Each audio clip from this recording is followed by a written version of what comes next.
Hello, everyone, and welcome. My name is Curt Witynski, and this is one of a series of interviews I've been conducting as part of the More Housing Wisconsin project, which is co-sponsored by the League of Wisconsin Municipalities, where I worked for 35 years before retiring at the end of 2022, the Wisconsin Realtors Association, and the Wisconsin Builders Association. The focus of this series of interviews is on housing, and more particularly, what can local governments do to create more housing?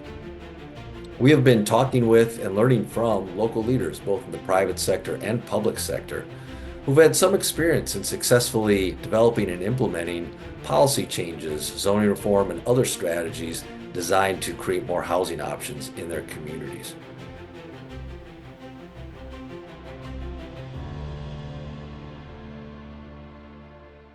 Joining me today is Sam Schultz. He's the Community Development Director for the Village of Mount Pleasant.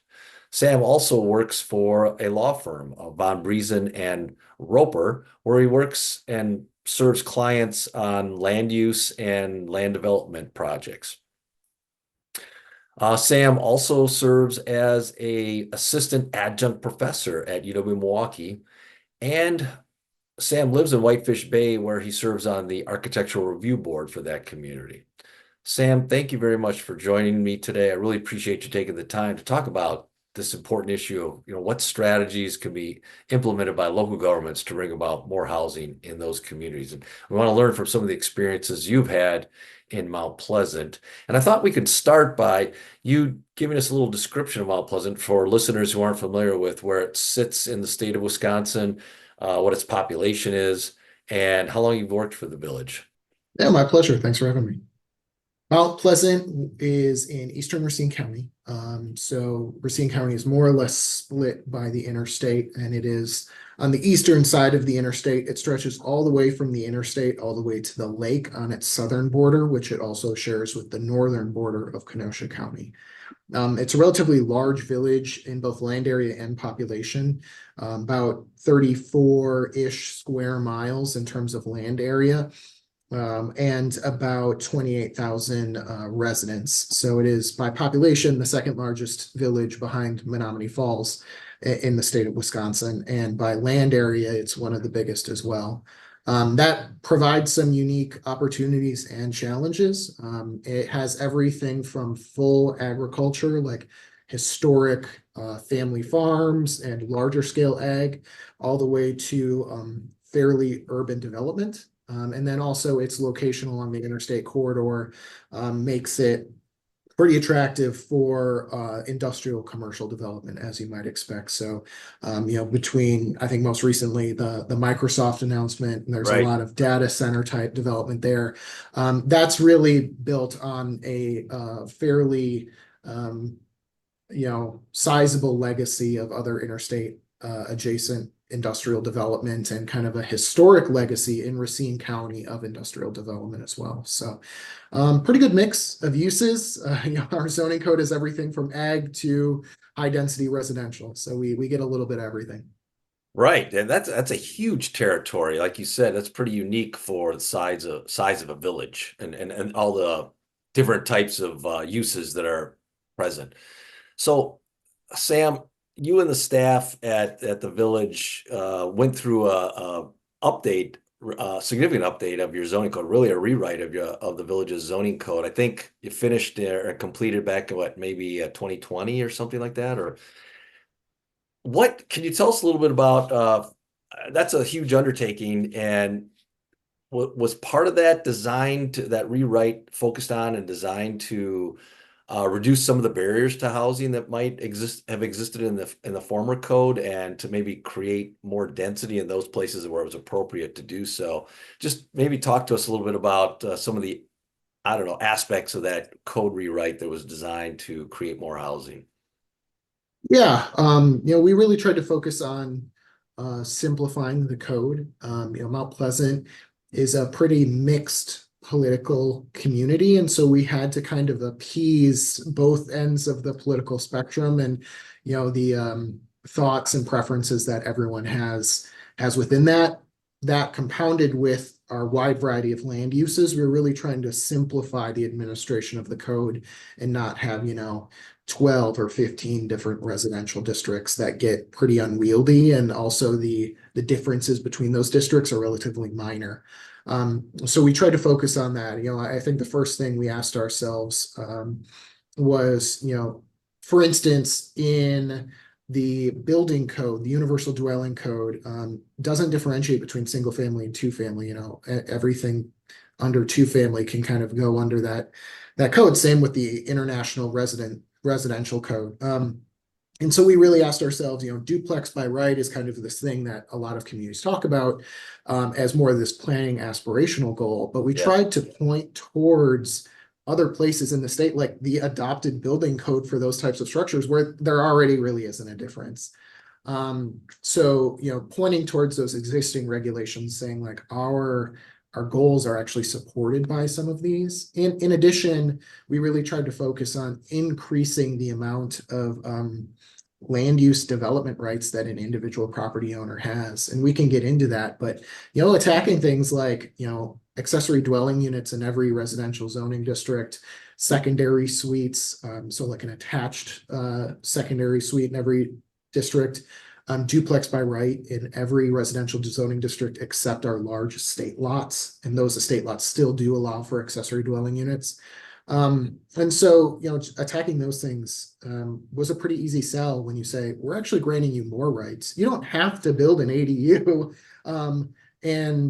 but you have the option if you want. And that really, I think, helped us in our specific community talk to people about that. People like having options. They don't like, the government taking them away. And that was a good selling point for us in that regard. That is a good strategy. Did you get much pushback? Because I've other communities have experienced, in kind of existing neighborhoods, when the zoning amendments are brought up and discussed of allowing ADUs by right or multiple housing, these duplexes by right in single family zoning districts, existing neighbors can get nervous. Did you encounter that? Did you have to, how did you address some of that? Or did you do a sufficient amount of education in advance that was minimal pushback? No, there was some pushback. We Mhm. talked it through with our planning commission and talked it through with individual residents. Mount Pleasant is in an opportunity where a lot of our neighborhoods are more suburban in nature, been developed in the last 20 to 30 years. So a lot of those communities have existing restrictive covenants that are more limiting than the zoning code. So we're actually able to come in and say, this is actually the government giving you more opportunities, but your neighborhood won't likely change because your subdivision X has these restrictive covenants in place that might limit its ability to change, at least for the short to medium term. In 50 to 100 years, we'll see how many of those restrictive covenants are still recorded against the property or still stand. But at least for while you own the house, things probably will change a lot. And so that helped people feel a little bit comfortable in those particular neighborhoods where that was a concern. But in large part, just talking to people and saying like, wouldn't you like your parents to be able to stay in your backyard? We've limited these structures in size so they can't overtake the primary structure, and they are relatively limited in their ability to do that. And also, kids coming back home and all that stuff from college being more common. When you get into those one-on-one conversations with people, they start to really think about, hey, maybe that would be nice. Most people's thoughts immediately go to like, oh, I'm going to have two renters next door. But in actuality, most people aren't building ADUs, particularly in a Wisconsin market, for those opportunities. It really is for immediate family most of the time in our experience. And then finally, and I feel like this isn't talked about enough with either accessory dwelling units or larger kind of residential structures on properties, is they're really expensive to build. And so more often than not, you're looking at a, high 5-figure to 6-figure cost for something like an ADU or a secondary suite to add onto your house. And so it's not something that's going to pop up in every neighborhood, because most people don't have the financial wherewithal to just, pull a building permit tomorrow for a $150,000 accessory dwelling unit. And the people who do that are obviously going to do a lot of homework before they invest that amount of money.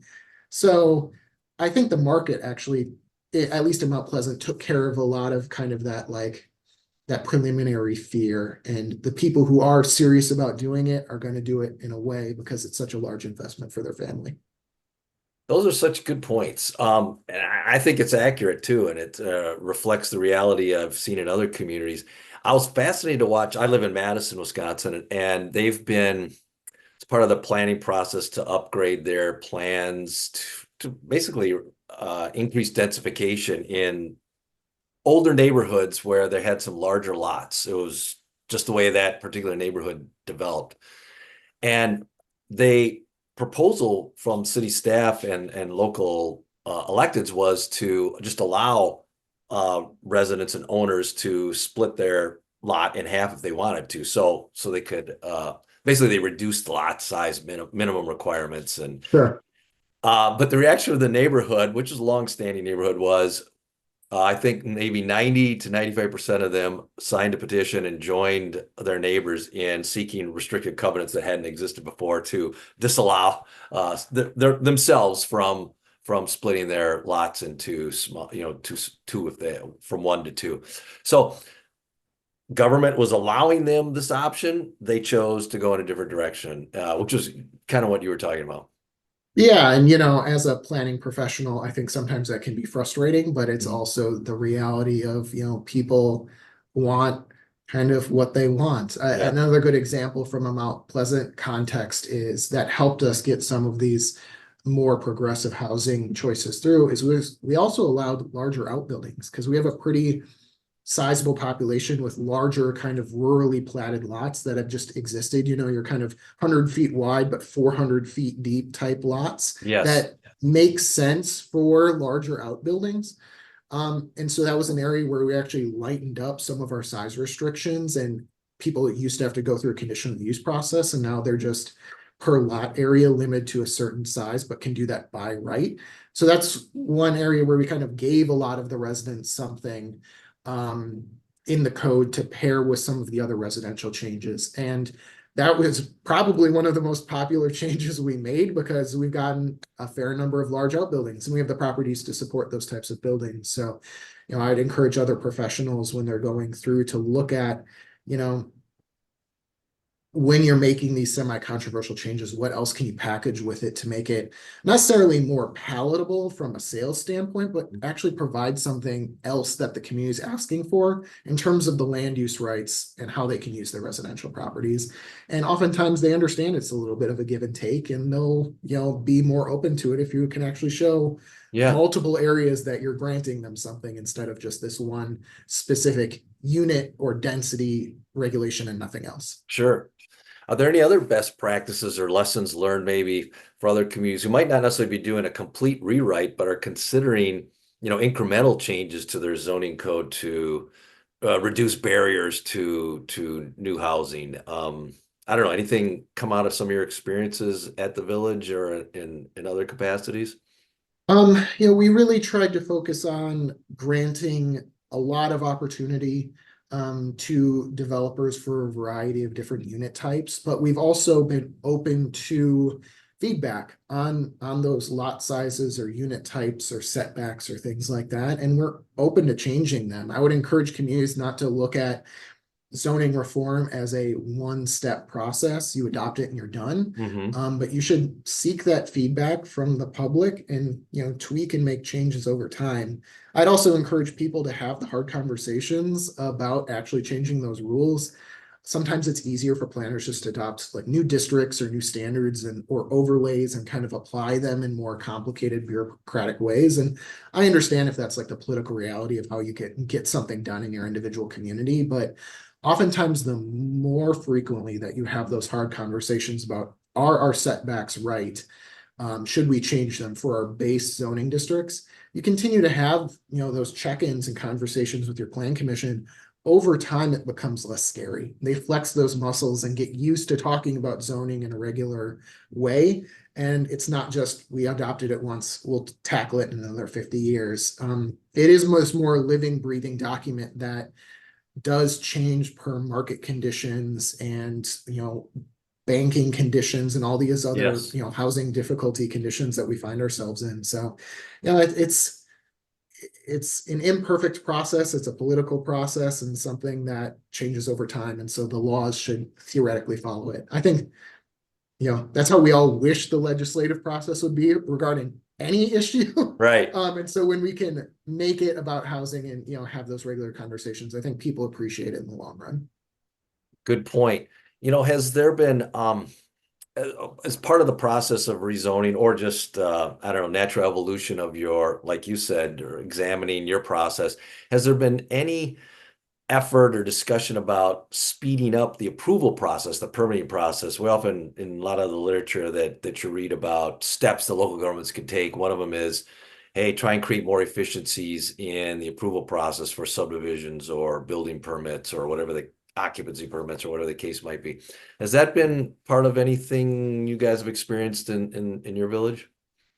Yeah, we've continuously tried to do that in a variety of different ways. I think, thinking about the subdivision process, sometimes that's just providing documents that make the process a little bit quicker on kind of the back end or the legal end. So like boilerplate development agreements, boilerplate restrictive covenants for HOAs or things like that, that really pare it down to the bare minimum that we require by ordinance.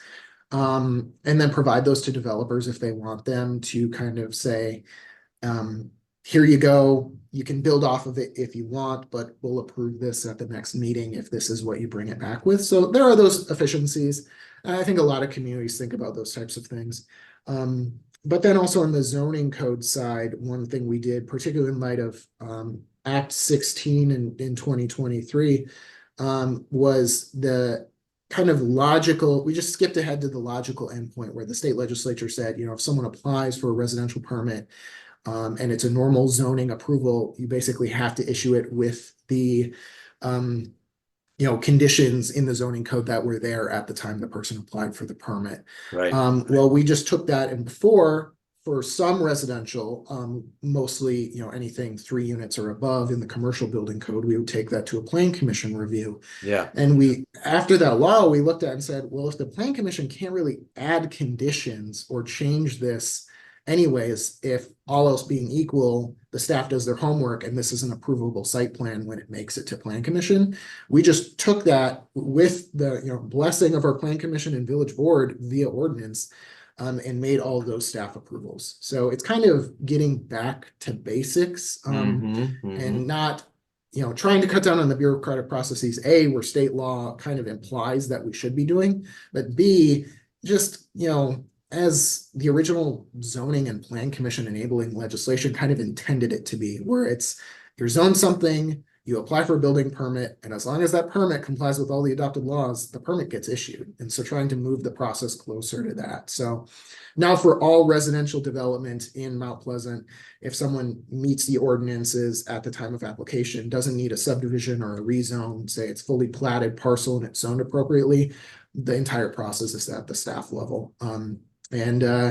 We had to change some of our fee structures and stuff to make sure that we weren't giving people like huge monetary breaks for a staff level review. But once we got through that, it's worked really well, and developers are appreciative that they can move through the process, not with any fewer standards, just in a faster time frame. Yeah, great. That can serve as a model for other communities considering making some of these changes.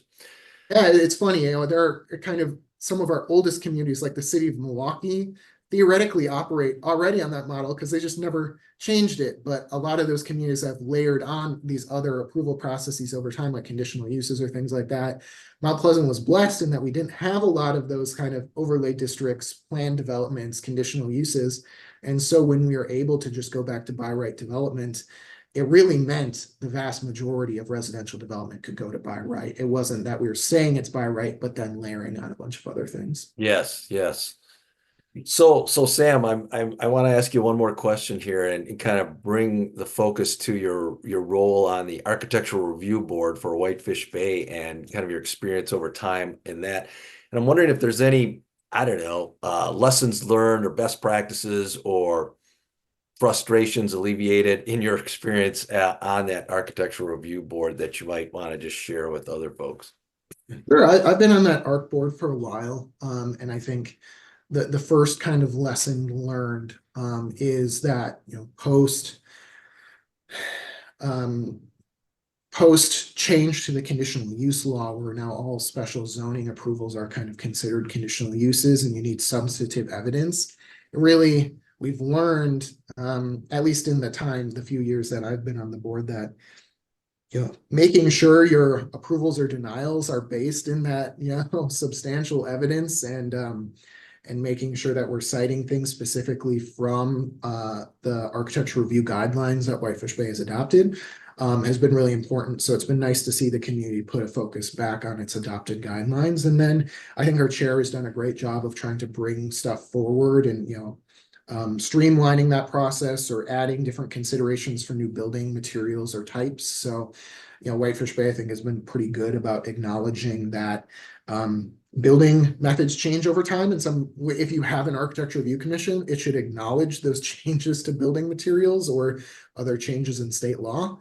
That doesn't make it easy. I mean, architecture review commissions or design review boards and their like are kind of these subjective review bodies. And it certainly seems to me like the state legislature is trying to push communities away from as much subjectivity as it can and move towards more objectivity. So, I certainly think there's more work to be done, not just in Whitefish Bay, but in most communities with those design review board type bodies, to look at particularly out of state examples where, communities in other states have done a lot of ground and legwork, where the state legislatures have been much more aggressive on those standards to set much more clearly defined design guidelines, oftentimes in more detailed graphical form than they might have had otherwise. So I think a lot of Wisconsin communities have a lot of work to do there. Those conversations are really hard because architecture is obviously a subjective decision. So I think that's going to take a long time, but my advice for communities with that would be to start having those conversations now, and hopefully in 5 to 10 years, through incremental changes in progress, you can both avoid lawsuits and denials and really get the community to a place you want to be from a design standpoint without giving up, the high standards that your community might have, but have a more kind of objective process. So it's a work in progress for everyone, including Whitefish Bay, but it's, a pleasure to serve with them. And like most boards and commissions, it's a lot of people with very good intentions working through a bureaucratic process that can be challenging sometimes. So there's always improvements to be made. Well, Sam Schultz, this has been very informative conversation, and brought up a lot of good points, I think, for other communities to consider, and kind of use, I think, Mount Pleasant as a model for a lot of these strategies that communities can employ to try and create more housing and reduce some of the barriers that exist at local regulatory level for more housing. So I just want to thank you for taking the time again to have a conversation with me, and maybe we'll do this again sometime. Thanks, Sam. All right, sounds good. Thank you.